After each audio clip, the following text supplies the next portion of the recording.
Now, I've had a request to tie a certain fly, this fly here. Now basically what it is a small muddler pattern. I put a photograph up, you'll see it just coming up. Now the fly has been well fished, as you probably can see.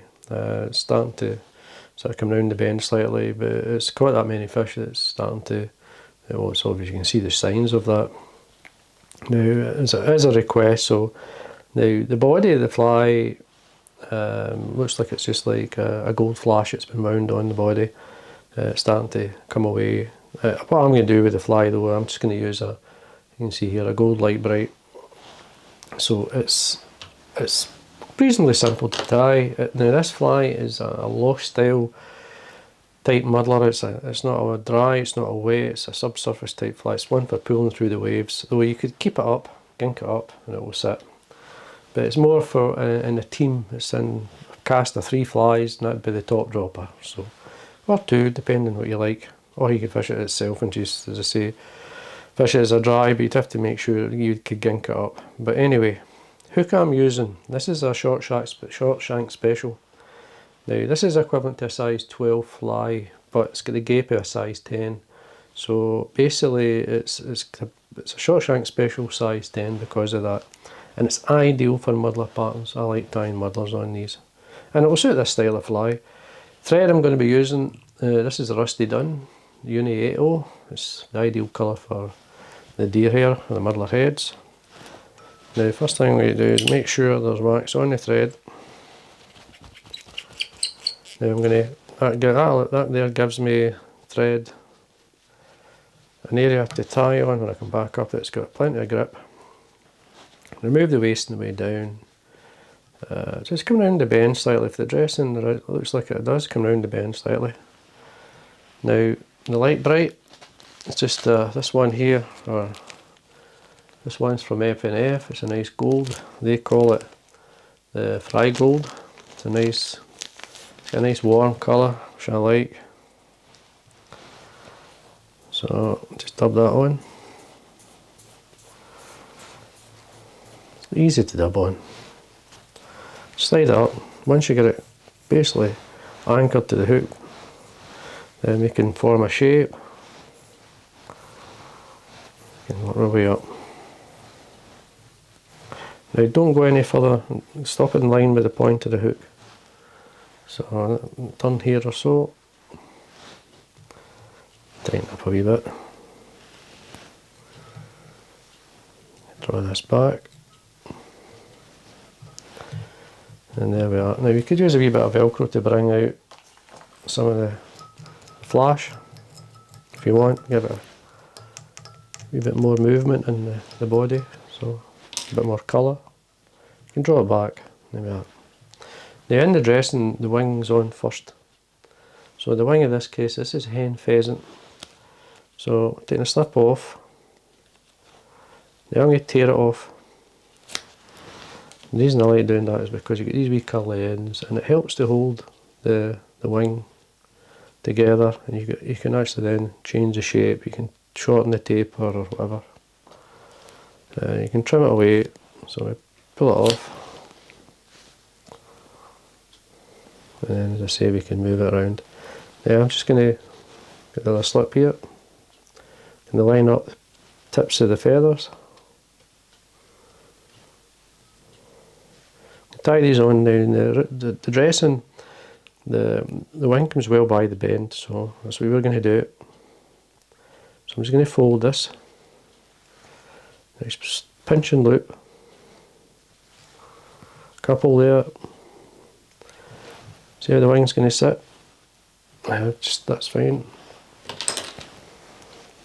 Now the wing will reduce a bit once you start to fish it. And then tidy up. Come back down for our hackle. Just hold the wing when you do that. See how it's in. Now the reason you get a wing like that is because you tear it off rather than cutting it off. For some reason it seems to do that, so try your wings tearing it away from the feather rather than cutting it away, because it helps to do that. I find it helps. So Now for the hackle I'm going to be using, it's just a natural brown. This is just a cheap Chinese neck. Now the hackle fibre is actually quite long, so I'm going to put a long, basically a big hackle on it really. So the fibre length, I'm looking at fibre length, it comes to the back of the hook. So take away the fluff at the base, tie it in, now wax your thread, just catch it on, nice and tight. Now basically I like to fold the hackle on when it's on the, when we tie it on the hook, so we're looking around about 3 turns or so. That'll do it.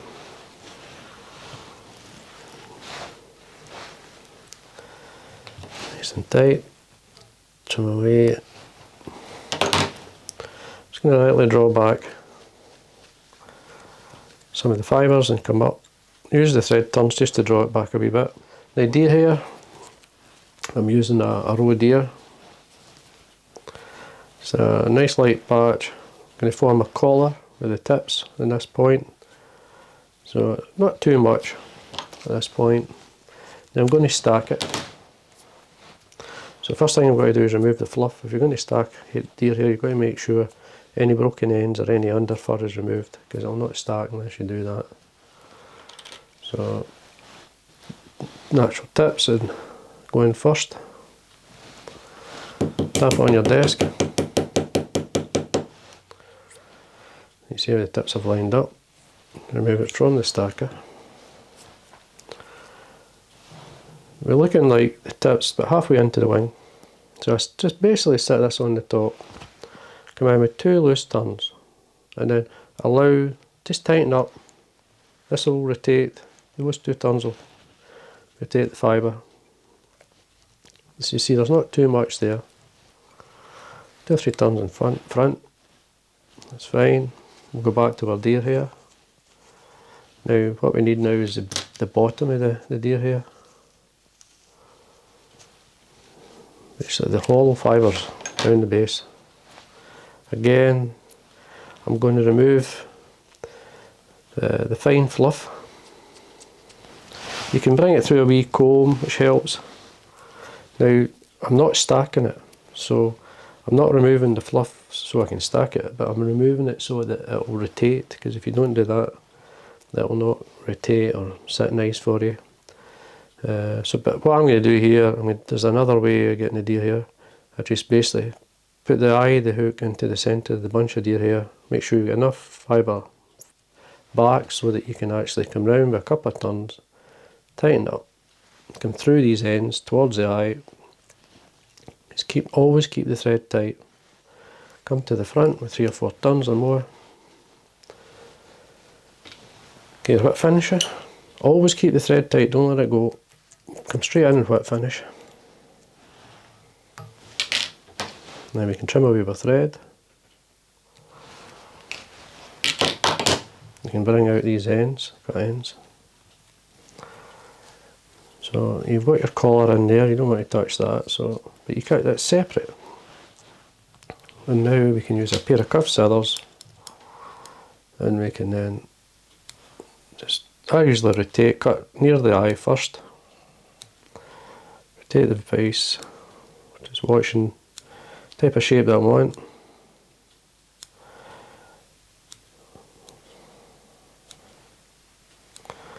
Cut away these cut ends up to the collar.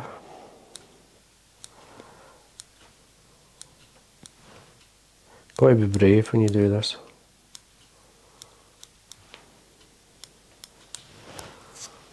You see the ones we missed, we just bring them out.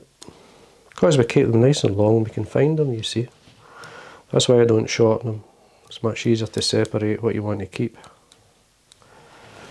and what you want to take away. And there we go. And that's the edge pattern now.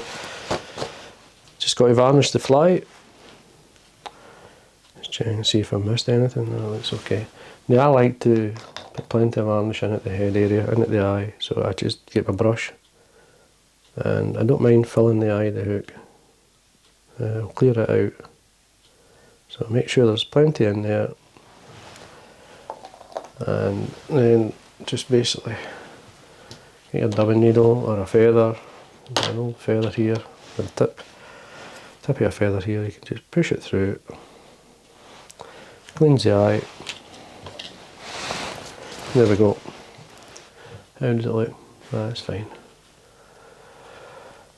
You could mess about with a wee bit. You could, there's a wee tuff at the front here, which you could probably take out. Square it up. A wee bit better. A wee bit of fluff there. There we go. Nice wee muddler. Get a nice shape, nice colour combination. Certainly one. It would work in the top dropper, as I say. It's not a dry fly, dry. It's part of a team. It's a top dropper. You can fish in the middle if you want. You can even fish at the point. You fish it anywhere you like. This is the type of fly I would put in the top dropper. And I would pull it through the waves. Long hackle helps, gives it a lot of movement. Helps to lift it a wee bit. As I say, you can kink this up, which will float it a wee bit more. But you're pulling that through on a boat fishing. You're fishing the lochs, and you're pulling that through. The fish will come up and take it. And as I say, it's a nice wee pattern. Nice dressing. So anyway, I hope you enjoyed that. Again, if you enjoy the videos, please subscribe, and thank you for watching.